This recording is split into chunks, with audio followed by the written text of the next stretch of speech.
രണ്ട് ദിനവൃത്താന്തം അധ്യായം 2. ദേവാലയ നിർമ്മാണത്തിന് ഒരുക്കം. കർത്താവിൻ്റെ നാമത്തിന് ആലയവും തനിക്കു വേണ്ടി കൊട്ടാരവും പണിയാൻ സോളമൻ തീരുമാനിച്ചു. 70,000 ചുമട്ടുകാരെയും 80,000 കല്ലുവെട്ടുകാരെയും അവരുടെ മേൽനോട്ടം വഹിക്കാൻ 3,600 പേരെയും സോളമൻ നിയമിച്ചു. ടൈർ രാജാവായ ഹീരാമിന് സോളമൻ സന്ദേശം കൊടുത്തയച്ചു. എൻ്റെ പിതാവായ ദാവീദ് രാജാവ് കൊട്ടാരം പണിതപ്പോൾ അങ്ങാണല്ലോ ദേവദാരു നൽകിയത്, അതുപോലെ എനിക്കും തരുക.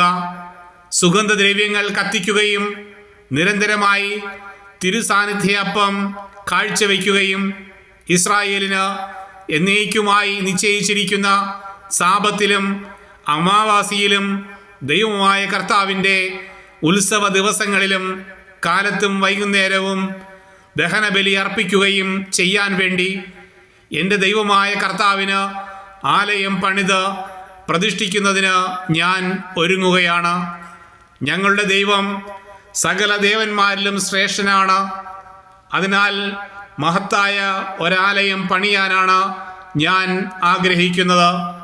സ്വർഗത്തിനോ സ്വർഗാതിസ്വർഗത്തിനു പോലുമോ ഉൾക്കൊള്ളാൻ കഴിയാത്ത അവിടുത്തേക്ക് ആലയം പണിയാൻ ആർക്ക് കഴിയും?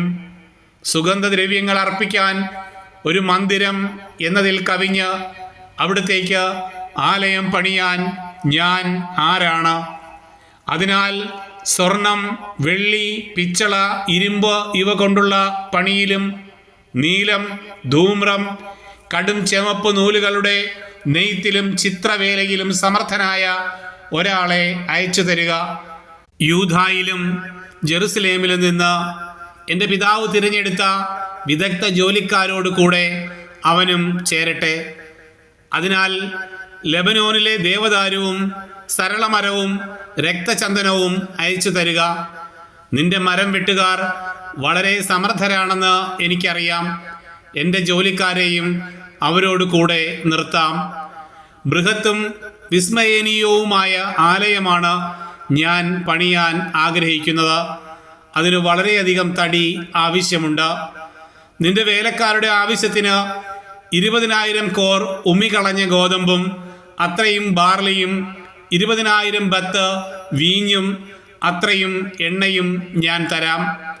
ടൈർ രാജാവായ ഹീരാം സോളമന് മറുപടി അയച്ചു.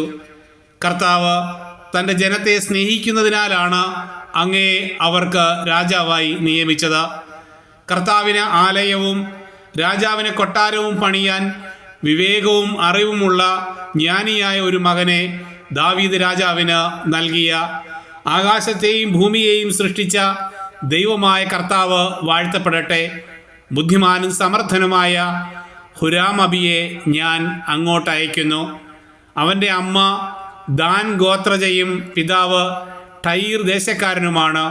സ്വർണം, വെള്ളി, പിച്ചള, ഇരുമ്പ്, കല്ല്, തടി ഇവ കൊണ്ടുള്ള പണിയിലും നീലം, ധൂമ്രം, കടും ചെമപ്പ് നൂലുകളും നേർത്ത ചണവും കൊണ്ടുള്ള നെയ്ത്തിലും എല്ലാത്തരം കൊത്തുപണികളിലും അവൻ അതിവിദഗ്ധനാണ്.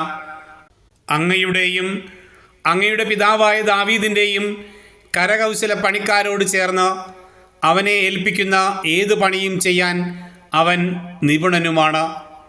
അങ്ങ് പറഞ്ഞ ഗോതമ്പും ബാർലിയും എണ്ണയും വീഞ്ഞും ഭൃത്യന്മാർ വഴി കൊടുത്തയക്കുക.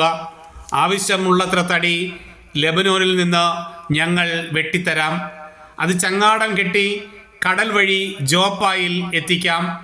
അവിടെ നിന്ന് ജെറുസലേമിലേക്ക് നിങ്ങൾക്ക് കൊണ്ടുപോകാമല്ലോ. പിന്നീട് പിതാവായ ദാവീദിനെ പോലെ സോളമനും ഇസ്രായേൽ ദേശത്ത് പാർക്കുന്ന വിദേശികളുടെ കണക്കെടുത്തു.